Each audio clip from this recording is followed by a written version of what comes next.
As a fan of the immersive sim genre, it's hard to decide which was the greater tragedy, having to wait 18 years between System Shock 2 and its closest spiritual successor, Prey 2017, or watching Prey 2017's developer, Arkane Texas, forced to churn out Redfall in 2023, before being unceremoniously shuttered by Xbox.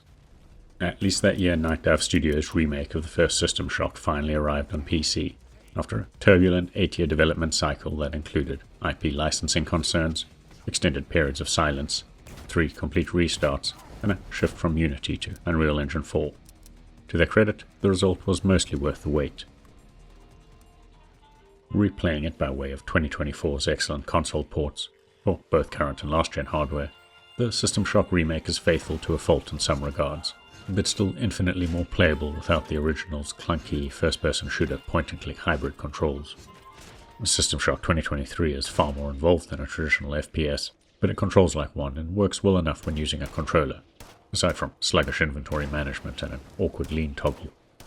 The updated UE4 visuals and new synth-heavy renditions of the original soundtrack generate late 80s to early 90s sci-fi vibes.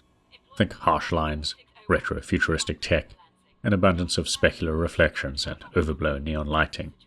And those fresh visuals are enhanced by a pixel filter that adds a veneer of retro-inspired chunkiness to close-range textures, character models, and 3D objects. While the audio-visual overhaul and updated control scheme are the obvious changes up front, System Shock 2023 deserves more praise for how it manages to recreate much of the original's level design, mission flow, and iconic encounters, despite expanding and enhancing every element. Moving through the multi-level and often maze-like Citadel station still feels tense and sometimes terrifying, especially given how little hand-holding there is and the high level of challenge. In stark contrast to the follow-the-icon mentality of most modern games, you need to pay attention to your map and signposting to navigate. You also need to pass radio transmissions and audio logs for clues on how to progress, slowly piecing together the desperate plans of the former crew. It helps that System Shock has a cliched but compelling AI gone rogue plot.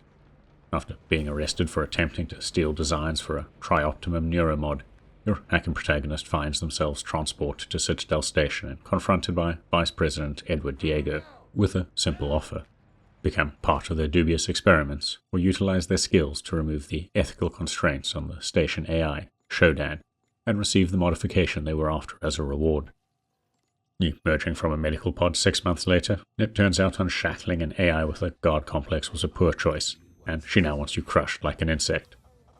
It's a great setup, but aside from a handful of calls from survivors and Earthside Tri-Optimum staff, the bulk of the storytelling is conveyed through optional audio logs that near perfectly correlate with environmental details.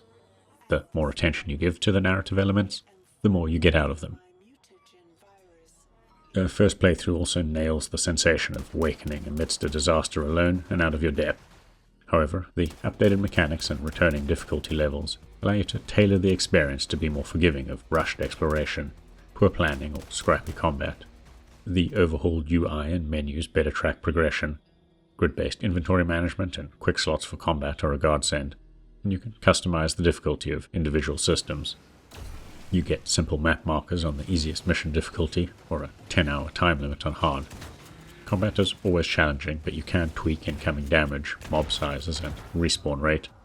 Cyberspace battles, which play out like classic 6 Degree of Freedom shooters, can be colorful diversions or bullet hell chaos.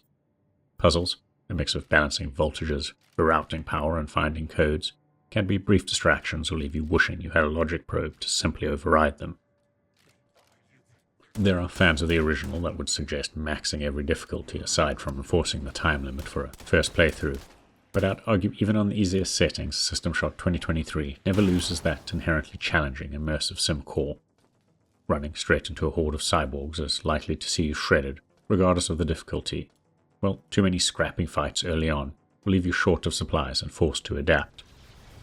The ability to revive at restoration bays is available, regardless of the difficulty, so adding a few basic map markers or simplifying cyberspace combat for those who hate their style of gameplay is a worthwhile addition, if it encourages a modern audience to stick with it long enough to understand and appreciate the genre's distinctive player-driven flow. All of which brings me to what I love most about System Shock 2023 and the genre as a whole. A good immersive sim punishes the player for a thoughtless approach and sloppy execution, but rewards preparation, planning, and the smart or unconventional use of the tools provided. It's a genre that facilitates save scumming, but not to encourage a trial and error approach. Rather, it allows the player to iterate on a plan and master its execution. An ambush or boss fight shouldn't require constant quick saving between every piece of cover to manipulate the odds of being hit. You should want to reload a boss fight because you've thought of a way to optimize your approach and finish them off more efficiently. System Shock 2023 features a handful of mandatory boss fights and ambushes, but most can be subverted by finding alternate paths, engaging in some minor sequence breaking using the upgraded jump boots, or simply burning through stockpiled ammunition and consumables to trivialize battles. An early boss encounter against a cyborg Diego can play out as a panicked firefight that has you scrambling to dodge plasma rounds and to flee as he teleports in close with a laser rapier. Alternatively, you could apply a reflex reaction aid to slow time, a berserk combat booster to buff melee damage, charge in, and finish him off with a flurry of your own laser rapier before he can even trigger his teleport. The same flexibility applies to conspicuously empty rooms such as Scream Ambush. You could also bolster yourself with dermal patches in preparation for a slow-mo scrap, or you could fling disc-like proximity mines at every wall panel, engage your shield mod, and run into the middle of the room and watch your foes disintegrate in a flurry of explosions around you.